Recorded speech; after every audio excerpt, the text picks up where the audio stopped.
하나님, 이 시간도 저희들에게 건강과 하나님을 사모하는 마음과 하나님을 소망하는 마음을 갖게 해주셔서 저희들이 이 자리에 오게 하심을 감사드립니다. 저희들이 마귀의 미혹으로부터 벗어날 수 있도록 지켜주셨고, 또 저희들이 세상 사람들과 맞물려서 나의 영적인 문제들을 같이 동화가 되어 나도 세상 사람들이 될 수도 있었을 터인데 하나님이 저희들을 지켜주셔서 감사합니다. 또 저희들이 앞으로도 저희들을 스스로는 할 수 없으니 예수님께서 저희들과 함께 해주시고, 저희들이 지혜가 부족하니 주님께서 말씀하고자 하시는 그 의도하심을 깊이 알아갈 수 있는, 또 배울 수 있는 저희 공동체가 되게 하여 주옵소서. 예수님의 이름으로 기도드립니다. 아멘. 찬송가 180장입니다. 180장 부르신 후에 박옥기 집사님 말씀을 위해서, 이 예배 시간을 위해서 기도해 주셨으면 합니다. 하나님의 나팔 소리 전지진동할 때에 예수 영광 중에 구름 타시고 전사들을 세계 만국 모든 곳에 보내어 구원받은 성도들을 모으리. 나팔 불 때 나의 이름, 나팔 불 때 나의 이름, 나팔 불 때 나의 이름, 부를 때에 잔치 참여하겠네. 무덤 속에 잠자던 자 그때 다시 일어나 영화로운 부활 승리 얻으리. 주가 택한 모든 성도 구름 타고 올라가 공중에서 주의 얼굴 배우리. 나팔 불 때 나의 이름, 나팔 불 때 나의 이름, 나팔 불 때 나의 이름, 부를 때에 잔치 참여하겠네. 주님 다시 오실 날은 우리 알 수 없으니 항상 기도하고 깨어 있어서 기쁨으로 보좌 앞에 우리 나가서도록 그때까지 참고 기다리겠네. 나팔 불 때 나의 이름, 나팔 불 때 나의 이름, 나팔 불 때 나의 이름, 부를 때에 잔치 참여하겠네. 네, 기도하시겠습니다. 하나님 아버지, 오늘 이렇게 주일 예배 시간에 다 참석할 수 있게 하여 주셔서 감사합니다. 또한 오늘 하루 또 이렇게 말씀을 배우는 가운데 하나님 무엇보다 길을 열리게 저희네한테 해주시고, 또 이렇게 멀리서 오신 우리 집사님들을 위해서 또 은혜 받을 수 있는 그런 시간들이 될 수 있도록 하나님 도와주시옵소서. 하나님, 그간 8개월이라는 그 긴 여정 속에 드디어 하나님이 주신 그 땅을 제 이름으로 이제 마련했습니다. 감사합니다. 감사하다는 그 보답을 하기 위해서라도 주님 앞에 한 걸음 한 걸음 빠른 길로 갈 수 있는 저희가 되게 될 수 있도록 하나님 또 인도하여 주시옵소서. 오늘도 이렇게 또 전해주시는 목사님을 통해서 길을 열리게 하여 주셔서 말씀 가운데 은혜 받을 수 있도록 하나님 도와주시옵소서. 마치는 순간까지도 늘 하나님 함께 하실 거라 믿습니다. 주 예수 그리스도 이름으로 기도드렸습니다. 아멘. 네, 사도행전 13장 29절에서 41절입니다. 사도행전 13장 29절에서 41절입니다.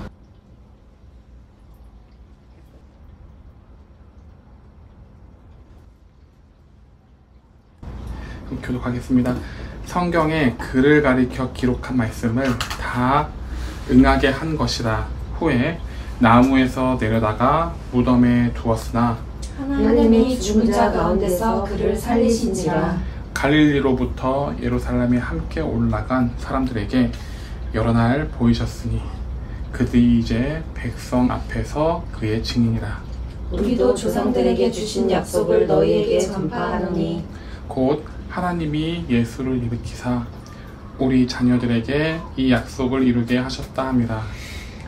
시편 둘째 편에 기록한 바와 같이 너는 내 아들이라 오늘 너를 낳았다 하셨고 또 하나님께서 죽은 자 가운데서 그를 일으키사 다시 썩음을 당하지 않게 하실 것을 가르쳐 이르시되 내가 다윗의 거룩하고 미쁜 은사를 너희에게 주리라 하셨으며 또 다른 시편에 일렀으되 주의 거룩한 자로 썩음을 당하지 않게 하시리라 하셨으니라.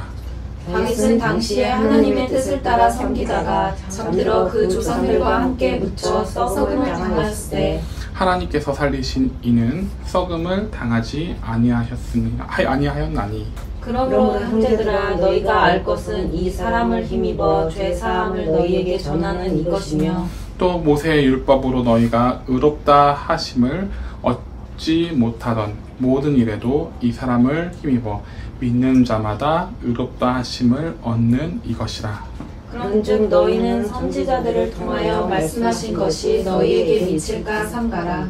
일렀으되 보라 외시하는 사람들아 너희는 놀라고 멸망하라. 내가 너희 때를 당하여 한 일을 행할 것이니 사람이 너희에게 일러줄지라도 도무지 믿지 못할 일이라 하였느니라 하니라. 아멘. 오늘 말씀을 갖다 나누기 전에 지난주에 우리가 어떤 말씀을 나눴는지 보시고 점검하시고 나누고 그리고 오늘 본문을 이어가도록 하겠습니다. 네, 지난주에 우리가 어떤 말씀을 나눴는지를 살펴볼까요? 기억나시는 게 있나요?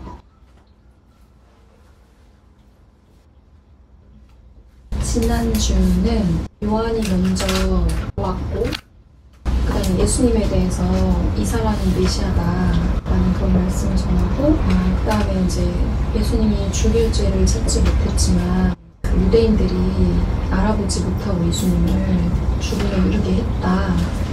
근데 우리 또한 이 사람들과 다르지 않고 예수님을 못 알아보고 죽일 수 있다. 근데 약간 그 부분이 핵심이었던 것 같아요. 지난주 제목이 하나님 나라의 백성으로 살아가는 데 필요한 우리 마음이라고 했는데 이 당시에 사람들이 예수님을 안 기다린 것도 아니고 굉장히 오랫동안 계속 예수님을 기다렸고 메시아가 오기를 소망했고 그리고 예수님이 오신 시대는 더더욱 메시아를 소망할 수밖에 없는 로마의 지배를 받고 있는 시대였잖아요.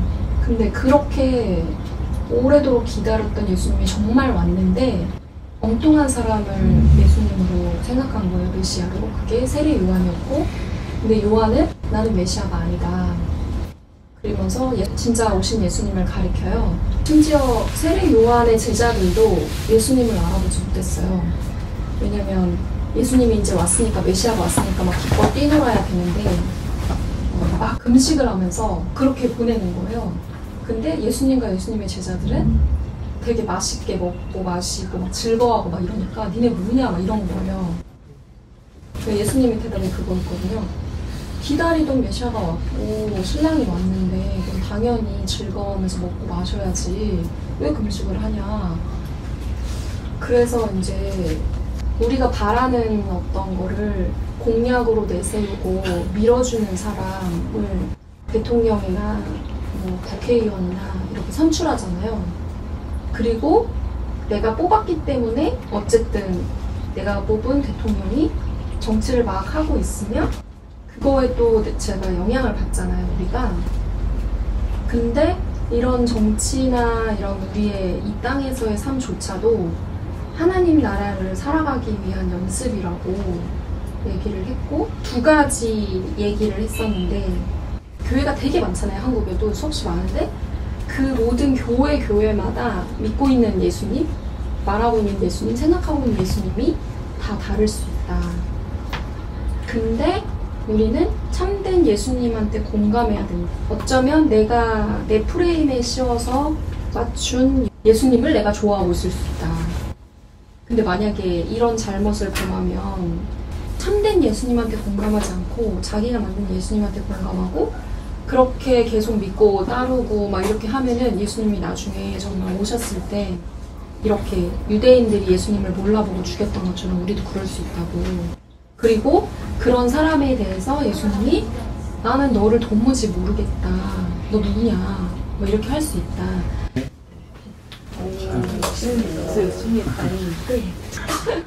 미애쌤은요? 또 덧붙여서 내가 느낀 거, 내가 소화한 것들을 나눌 수 있을까요? 어떤 말씀은 희주쌤이 다 한 것 같고, 저는 그 깨어있다라고 하는 게 우리가 예수님을 분별할 줄 알아서 참된 예수님을 아 진짜 이분이 참된 예수님이시구나라는 걸 아는 게 깨어있다라고 어떤 게 좀 많이 남았어요. 내가 예수님을 믿고 예수님 닮아가려고 이렇게 살아가고 있는데 나도 깨어있지 못한 순간에 예수님 오실 수 있는 거고, 그리고 또 나도 못한 사이에 내가 잘못된 예수님을 믿고 있을 수 있는 거고, 만약에 그렇게 되면은 정말 내가 진짜 예수님 오셨을 때 이분이 진짜 참 예수님이신지 못 알아볼 수 있잖아요. 그럴 수 있다라는 게 좀 많이 무서웠고, 그러기 위해서 더 이 깨어있으라고 한 그거를 진짜 내가 참 예수님을 분별하려고 정말 이 삶을 정말 계속 분별하면서 그런 연습을 계속 해야 되겠구나, 이런 생각을 좀 했어요. 네, 감사합니다. 그러면 오늘 본문에 보니까 이제 예수님에 대해서 관하여서 나와요. 예수님은 성경에 기록된 대로 죽으셨고요. 그리고 무덤에서 사흘 만에 하나님께서 부활시키셨어요. 그래서 이 믿을 수 없는 예수님의 부활 사건을 바울은 전합니다. 이 시점부터 하나님의 나라가 무엇인가, 유대인들이 생각했었던 하나님의 나라가 무엇인가를 우리는 이 나라의 어떤 구조, 그리고 이 나라의 어떤 정치, 이념, 이런 쪽으로 보았다면 이제 시선이 좀 바뀌게 되는 그런 구절이 된 거죠. 부활이라는 어떤 키워드 때문에 하나님의 나라의 시선이 유대인들이 생각했던 고정적인 그 나라에서 이제 시선을 돌리게 됩니다. 그래서 이 시점부터 유대인들은 이 땅에서 하나님이 세우신 나라가 어떻게 되겠는가라는 물음에서 시작해서 예수님의 부활을 다루게 되죠. 그래서 이 하나님이 세우신 하나님의 나라는 부활과 뗄래야 뗄 수 없는 개념이고 정보며 소식이다 라는 거를 오늘 본문에서는 이제 설명을 합니다. 그래서 우리나라 좀 볼게요. 우리나라도 하나님이 세우신 나라죠. 하나님이 허용하셨죠. 그러면 하나님이 허용하셔서 세워진 이 대한민국이란 나라는 하나님의 나라를 알도록 하기 위한 물음을 우리들에게 가져다 줍니다. 어떤 물음이냐? 정말 좋은 나라는 어떤 나라지? 라는 물음을 우리들에게 가져다 주죠. 우리 대한민국이 올바른 나라든 아니든 떠나서 내가 대한민국에 속해 있기 때문에 정말 좋은 나라는 어떤 나라일까? 라는 물음을 가지게 되죠. 또는 함께 행복하게 살아갈 수 있는 나라가 되려면 어떻게 해야 될까? 라는 물음도 가져봐요. 혹은 정말 이상적인 나라가 되기 위해서 어떤 롤모델이 필요한데 그 롤모델이 뭘까? 라는 물음도 대한민국이라는 나라를 통해서 우리들에게 그 물음을 가져다 줘요. 우리가 물음을 가지게 되는 거예요. 그래서 내가 속해 있는 나라를 보면 참 많은 생각을 하게 되죠. 내가 소속되어 있는 나라이기 때문에 내 생존과 내 생활과 모든 것들이 달려있기 때문이죠. 여기서 우리는 하나님을 만났을 때 우리나라를 생각하면서 함께 드는 생각은 그럼 과연 정말 이상적인 하나님의 나라는 어떤 나라일까? 라는 물음을 또 가지게 된다는 거죠. 그 대한민국이라는 나라를 통해서 하나님의 나라는 어떤 나라일까를 우리들에게 시선이 그쪽으로 고착할 수 있도록 이 나라의 모든 것들이 나에게 물음을 던져줘요. 그래서 그 물음을 향해서 우리는 답을 찾고 싶어 하죠. 근데 여기서 소망이 왜곡될 수가 있어요. 소망이 왜곡될 수 있을 때 어떤 베이스로 하나님 나라를 생각하게 되냐면요, 이 땅의 어떤 정치적인 것, 이념적인 것을 베이스로 하나님 나라를 생각하게 돼요. 어떤 사람은 하나님의 나라를 생각하면 공산주의를 생각해요. 공산주의가 가장 이상적인 나라다 라고 생각하는 사람들도 있어요. 말술주의들이 그러죠. 그리고 어떤 사람은 자본과 시장 경제에 따라서 부유하고 가난하게 되는 그러한 나라가 가장 이상적이다. 하나님 나라를 자본주의와 연결해서 보기도 해요. 또 어떤 사람은요, 서로 나누면서 살아가는 희생과 헌신이 기반하는 나라를 하나님 나라라고 생각해요. 굉장히 다양하게 하나님 나라에 대해서 생각하게 되죠. 그럼 이제 여기서 우리는 여러 가지의 물음에서 답을 알아야 되겠죠. 성경에서 말씀하는 하나님 나라는 어떤 나라인가를 우리는 또 알아야겠죠. 우리가 정확히 알고 있는 어떤 기반은 반드시 이거여야 돼요. 바로 부활. 부활이라는 기초로 세워진 나라가 하나님 나라여야 돼요. 왜 그런가? 그거는 이제 성경을 통해서 근거로 뒷받침하면서 설명해 드릴게요. 그러니까 부활이라는 기초로 뭔가를 생각해야지 하나님 나라가 될 수 있는 것이지, 부활을 빼고 어떤 주관적이고 어떤 두리뭉실한 그런 생각으로 하나님 나라를 생각했으면 그건 하나님 나라가 아니에요. 하나님 나라는 부활이라는 기반으로 먼저 깔고 생각하는 나라가 하나님 나라여야 돼요.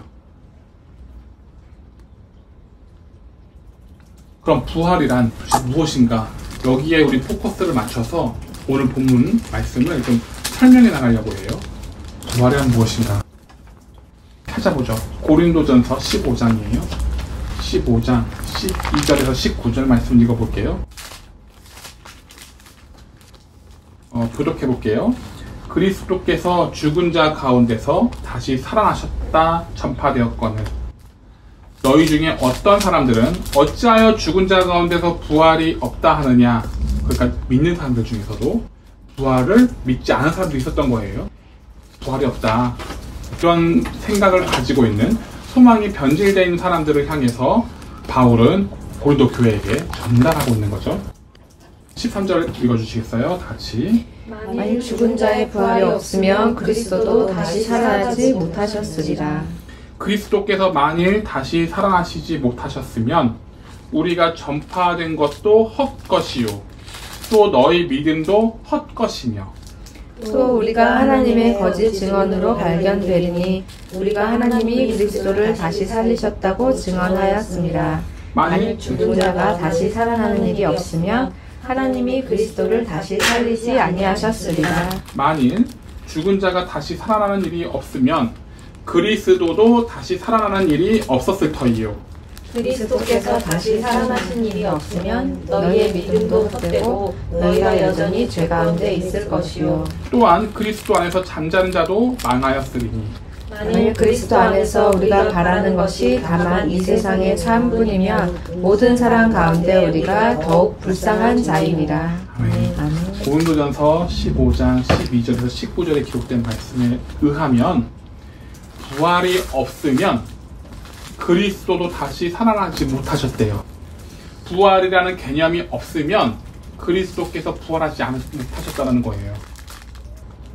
그리고 예수 그리스도께서 부활을 하지 못하셨으면 더 심각해져요. 우리의 영혼에 대해서. 우리가 전파하는 복음도 헛되돼요. 우리가 믿고 있는 이 믿음도 헛되돼요. 아무 보잘것이 없는 거죠. 그럼 우리가 전파된 것이 뭔가요? 우리가 전파하고 있는 것이 복음이죠. 그럼 복음도 헛되돼요. 뭘 향해서 계속 설명하고 있는 것이 복음이라고 말할 수 있는 건가요? 부활. 부활. 예, 하나님 나라죠. 주님 곧 오신다. 하나님 나라죠. 그러니까 부활이라는 개념을 없애고 혹은 그거를 덮어두고 하나님 나라를 생각할 수 없다는 얘기예요. 헛되니까. 의미가 없어요. 아이고, 불확실한데 부활이라는 개념은. 예수님을 믿는 거는 확실히 나는 믿는데 부활이라는 거는 현재 내가 느끼는 현상이 아니기 때문에 이 부활을 내가 과연 믿을 수 있을까 없을까 라는 생각을 가지면서 우리는 부활을 덮어둔단 말이에요. 우리 신앙에 있어서. 그러면 이 덮어둔 상태의 우리의 믿음은 어디로 가느냐? 헛된 길로 간다라는 거예요. 의미가 없어요. 내가 예수님을 믿는 것도 의미가 없고 내가 천국을 향해서 뭔가 교회 다니는 것도 의미가 없어요. 내가 부활을 내 인생 가운데서 그 부활을 향해서 바라보지 않는다면은 내가 믿음 생활하는 건 의미가 없다고요. 내가 고난을 받을 때에도 부활을 생각하면서 고난을 받아야 되는데 부활을 생각하지 않고 고난을 받으면 의미가 없어요.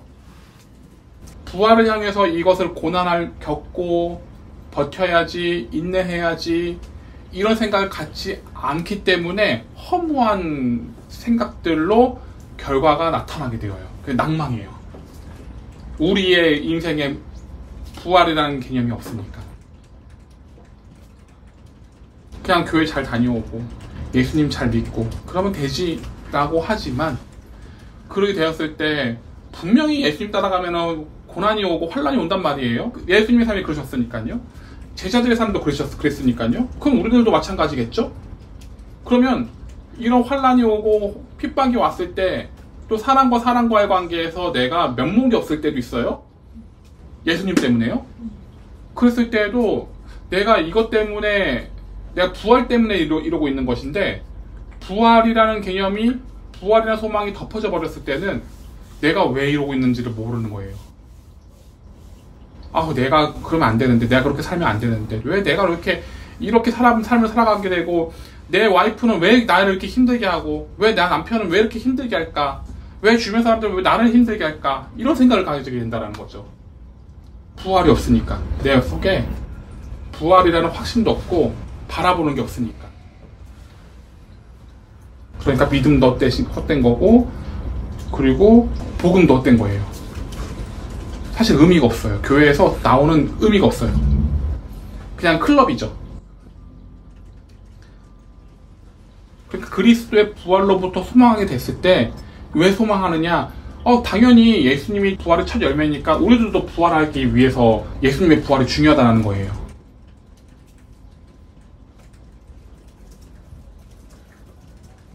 부활은 올바른 하나님 나라를 소망하기 위해서 정말 중요한 베이스가 되어줘요.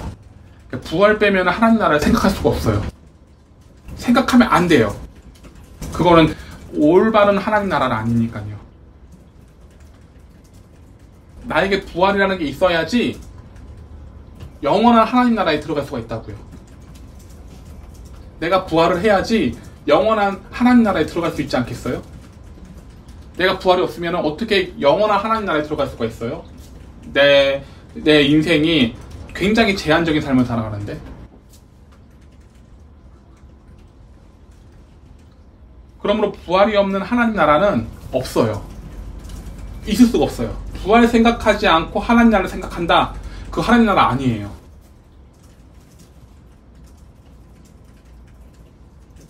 하나님 나라에 관해서는 부활이 안 들어갈래 안 들어갈 수가 없기 때문이에요. 반드시 있어야 돼요. 고린도전서 15장 12절에서 19절 읽어봤잖아요. 18절에서 19절 한번 다시 한번 읽어보시겠어요? 18절에서 19절이에요.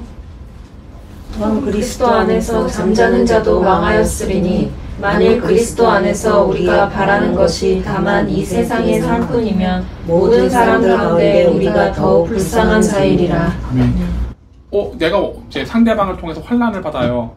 그러면 난 이렇게 우리가 서로 잘 살기 위해서 그렇게 환난을 받는 거고 이렇게 어려움을 처하는 것이지 라는 생각을 해요. 여기서 정말 중요한 얘기를 하고 있어요. 내가 잘못 얘기하고 있는 거예요. 이 생에서 잘 먹고 잘 살기 위해서예요. 아니에요. 내가 부활하기 위해서예요. 예수님에 의해서 살고, 예수님에 의해서 고난받고요, 예수님에 의해서 가난하게 되고요, 예수님에 의해서 박해받고요, 예수님에 의해서 사랑하고 싶지 않은데 사랑하고요. 이런 삶이 예수님 안에서 죽는 삶이잖아요. 그죠?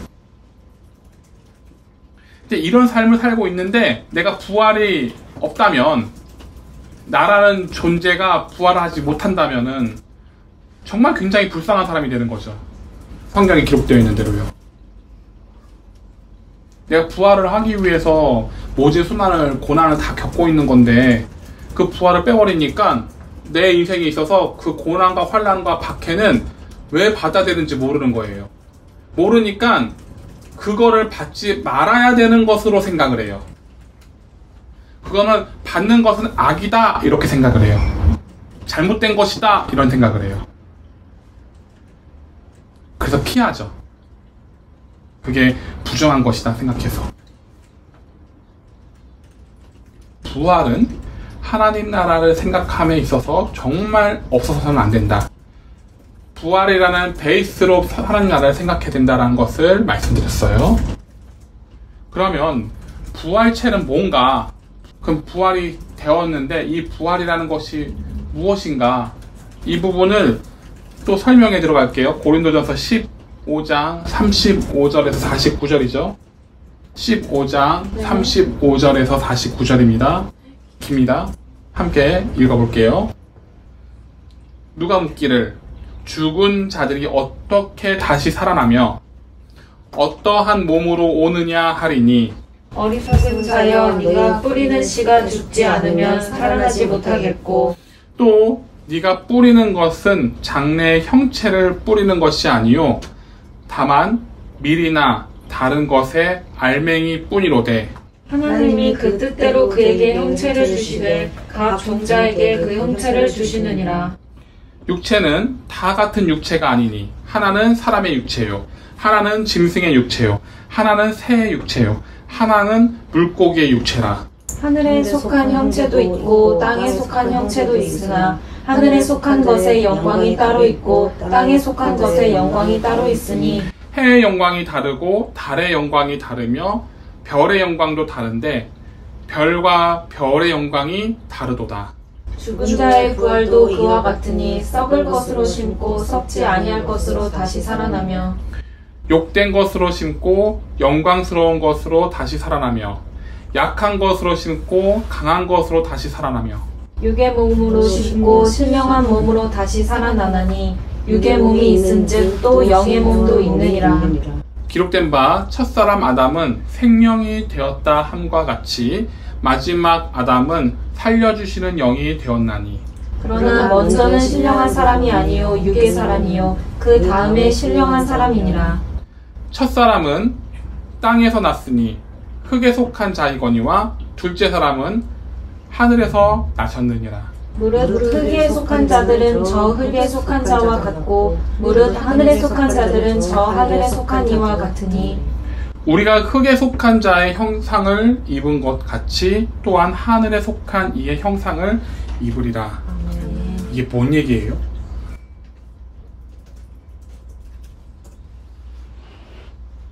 좀 설명해 들어갈게요. 이때 시대에 부활이라는 개념이 어떤 개념이었냐면은, 죽은 몸이 다시 부활한다는 것은 죽은 몸의 그 우리 육체가 다시 살아났을 때 우리 똑같은 육체로 다시 살아나는 것으로 생각했어요. 우리 이렇게 생각할 수 있잖아요. 부활이라는 것이 죽었다가 다시 살아났는데, 죽은 나사로가 죽었다가 다시 살아났잖아요. 나의 그냥 육체로 죽었다가 다시 살아나는 거예요. 이것을 우리는 부활이라고 생각을 해요. 근데 성경에서 사도 바울이 설명한 부활은 달라요. 우리의 육체는 썩어요. 썩어 없어져요. 그런데 썩지 않은 몸으로 나온대요. 하나님이 썩지 아니하는 몸으로 우리들을 다시 이렇게 세우신대요.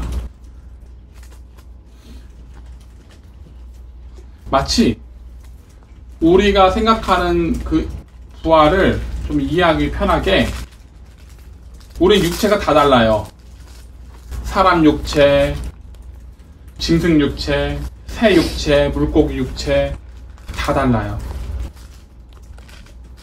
짐승고기, 새고기, 물고기 맛이 다 달라요. 그죠? 육체는 다 달라요. 마치 그런 것처럼 우리의 육체가 다른 육체로 변해요.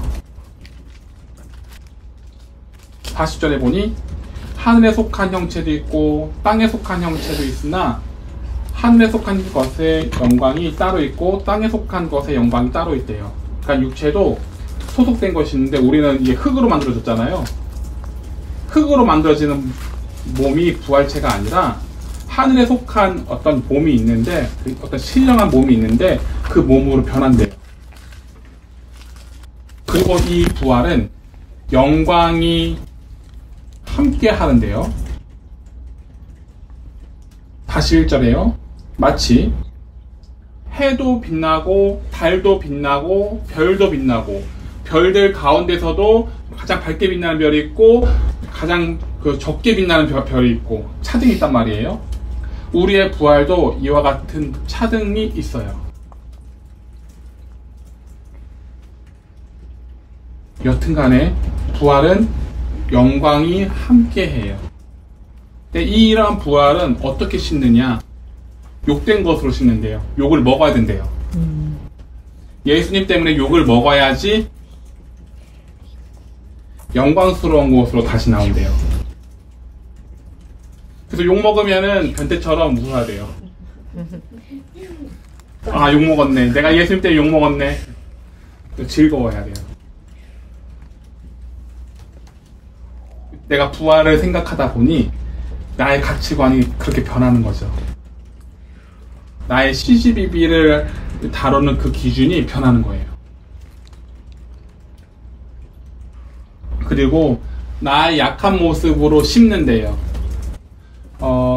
우리는 살아가면서 젊었을 땐 힘이 있으니까 내 힘으로 뭔가 아둥바둥하며 살아갈 수 있다라고 생각을 해요. 하지만 그 마음은 나이가 들어가면 들어갈수록 오래가지 않아요. 예전 같지가 않다라는 생각을 해요. 그리고 나이가 더 가면 갈수록 나는 약한 사람이었구나 라는 것을 깨닫게 되죠. 그러니까 우리는 살아가면 살아갈수록 나는 약하다라는 것을 인정해야 돼요. 그리고 예수님이 나와 함께 하셔야 한다는 것을 절박하게 필요로 해야 돼요. 그러니까 내가 약한 것을 인정하자는 거예요. 그래서 예수님이 우리에게 있어서 필요한 거고, 그래서 우리에게 예수님이 함께 하셔야 되는 거니까요. 그래서 이러한 약한 것으로 심으면 강한 것으로 다시 살아나게 된대요. 부활이란 그래요.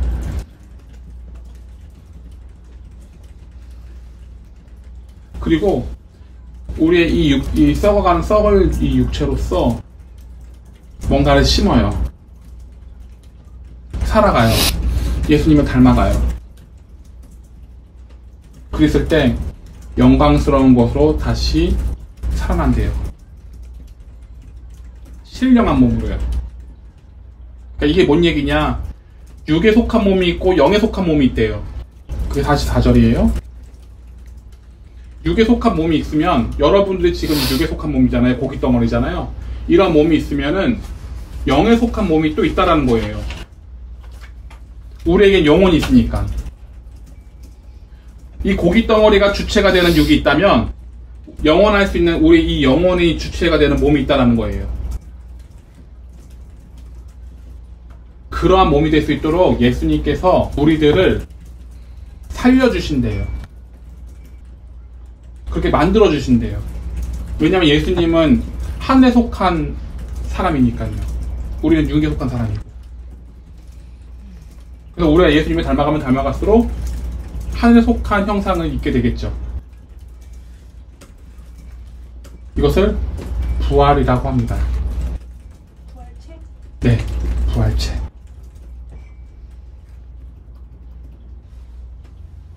성경에 써 있으니까요. 이러한 부활을 우린 소망해야 돼요. 부활 때문에 욕먹고, 부활 때문에 예수님 닮아가고, 부활 때문에 이 불완전한 세상에서 살아가고, 그리고 살아가기 되게 버거움에도 불구하고 즐거워하고. 왜냐, 이 땅에서 내가 머물 곳은 아니니까. 내가 영원히 머물 곳은 아니니까.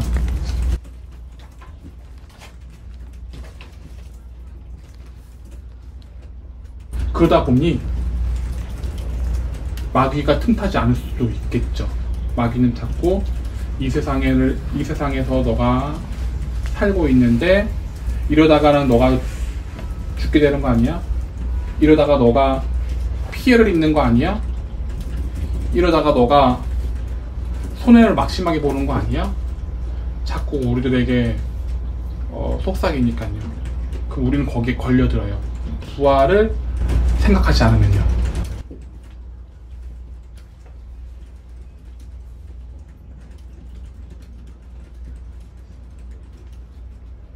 이와 같은 부활을 전제로 하나님 나라를 생각해야 합니다.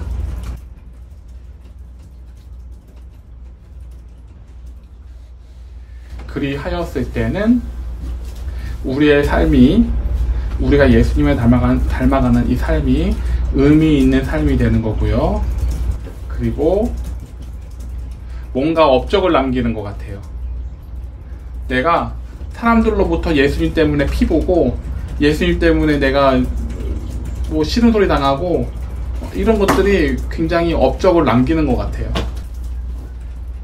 그런 생각이 들려면 내가 부활이라는 것을 소망했을 때 그런 생각이 들겠죠.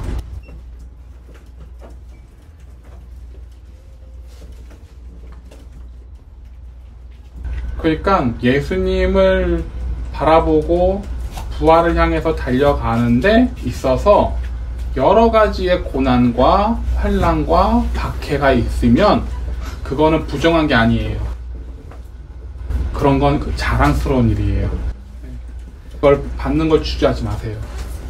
왜냐, 그걸 받으면 받을수록 나는 부활을 위해서 받고 있던 것이라고 계속 기념책에 하나님께서 기록하실 테니까요.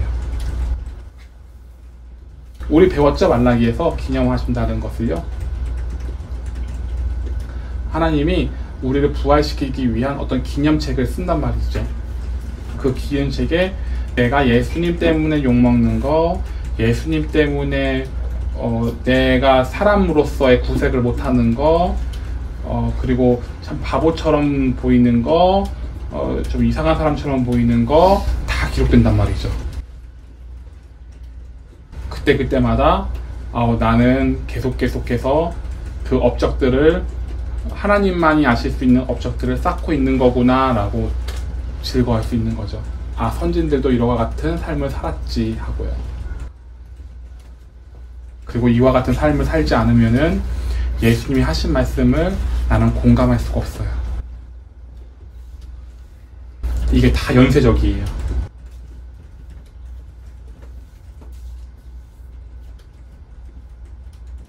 그래서 오늘 부활절이라고 하죠. 부활은 이때만 부활을 중요시 여기는 게 아니라 늘 다음 주도, 그 다음 주도 우리가 부활 때문에 이 자리에 있는 거예요. 그 부활을 위해서 말씀 따라 헌신하고 희생하고, 그리고 모욕당하고 박해당하실 수 있는 저와 여러분이 되기를 바랍니다. 질문 있을까요? 오늘의 제목. 부활이 없는 하나님 나라는 없습니다. 부활이 있어야 하나님 나라가 있는 거예요. 부활 생각해야지 하나님 나라를 생각할 수 있어요. 부활 때문에 우리가 산다. 부활이 안 믿어지면은 우리 생각 속에서 부활이란 개념이 가려지고 어떻게 하면 이 세상에서 좀 잘 살 수 있을까만 생각을 하게 되죠. 잘 살 수 있는 거는 중요해요. 하지만 부활보다 중요하지는 않습니다. 그렇게 부활을 향해서 부활만을 위해서 부활이 먼저가 되어서 살아가실 수 있는 저와 여러분이 소망합니다. 네. 기도할까요?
우리가 살아가면서 부활을 많이 잊어버려요.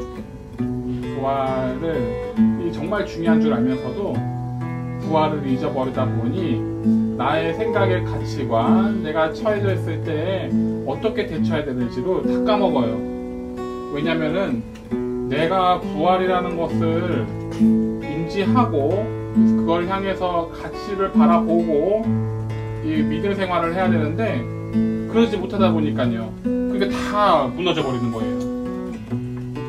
그러다 보니 나의 가치관이 어디 있는가를 또 생각해 보게 되고 도무지 갔던 길 이상하게 되는 거죠. 내가 부활을 위해서 가다가 보니까 지금까지 왔는데 부활이 잊혀졌을 때 또 나는 또 다른 거예요. 그러면 나는 지금 왜 살고 있는 건가? 이런 생각도 들긴 하거든요. 우리가 부활이라는 것이 정말 중요합니다. 그러니 내가 부활을 위해서 하나님 나라를 기다릴 수 있고 기다리게 달라고, 그리고 부활을 위해서 이 땅에서 나그네로서 연습하며 살아갈 수 있는 내가 되게 달라고 함께 기도드리겠습니다. 하나님, 이 시간 저희들이 부활의 중요성을 배웠습니다. 하나님, 저희 부활을 위해서 하나님 나라를 기다린다는 것도 배웠습니다. 머리로 이해가 되지 않고 하나님 아버지 저희 세상을 살아가고 있어서 아버지 고통과 부활을 위해서 살아간다는 것을 아버지 내가 그렇게 사는 목적이 아버지 하나님께서 아버지 예수 그리스도를 살리시고 아버지 그 살리신 그 능력으로 나 그래서 저희들이 또한 왜 지금 믿음으로 죽을 왜 때에 말씀을 지키며 하나님께서 살아가는지를 그 부활의 생명을 저에게 주시기 위해서 깨닫게 해주세요. 내가 참아야 되고 걸어나가야 되며 부활이 없으면 하나님 아버지 품어야 되며 살아가야 되며 아버지 이 땅에서 성령의 열매를 맺어야 되는지를 하나님 잊지 않게 주님 도와주시옵소서. 하나님 거기에 너무 예수님 힘들다 닮아가는 보니 교회가 하나님의 부활을 이 세상에 전하는 그 복음의 핵심 메시지를 삶으로 살아낼 수 있는 아버지 우리 한 명 한 명 개인의 성전이 될 수 있도록 이번 한 주간도 하나님 지켜주시옵소서. 보호하여 주시옵소서. 예수님, 저희들이 예수님이 저희들을 위해서 죽으시고 부활하신 이 중요성을 알게 되었고, 이 중요성은 결국은 나의 부활과도 굉장히 연쇄적으로 밀접하게 연결됐다는 것도 알게 되었고, 또 이 부활을 생각하고 하나님 나라를 생각해야 한다는 것도 배웠습니다.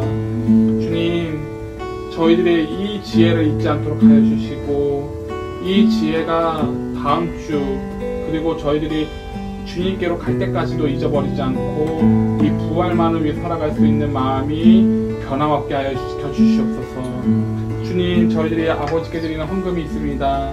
이 헌금이 아버지 나라와 아버지의 뜻을 위해 사용될 수 있는 헌금이 되게 해주시고, 무엇보다도 저희들이 부활을 잊어버리지 않는 복을 더더욱 더하여 주셔서 저희들이 아버지께 드리는 이 헌금을 통하여 영적인 복, 육적인 복을 받을 수 있도록 하여 주시옵소서. 예수님의 이름으로 기도드립니다. 아멘. 하늘에 계신 우리 아버지여, 이름이 거룩히 여김을 받으시오며 나라가 임하시오며 뜻이 하늘에서 이루어진 것 같이 땅에서도 이루어지이다. 오늘날 우리에게 일용할 양식을 줍시고, 우리가 우리에게 죄진 자를 사하여 준 것 같이 우리 죄를 사하여 줍시고, 우리를 시험에 들게 하지 마옵시고 다만 악에서 구하옵소서. 나라와 권세와 영광이 아버지께 영원히 있사옵나이다. 아멘.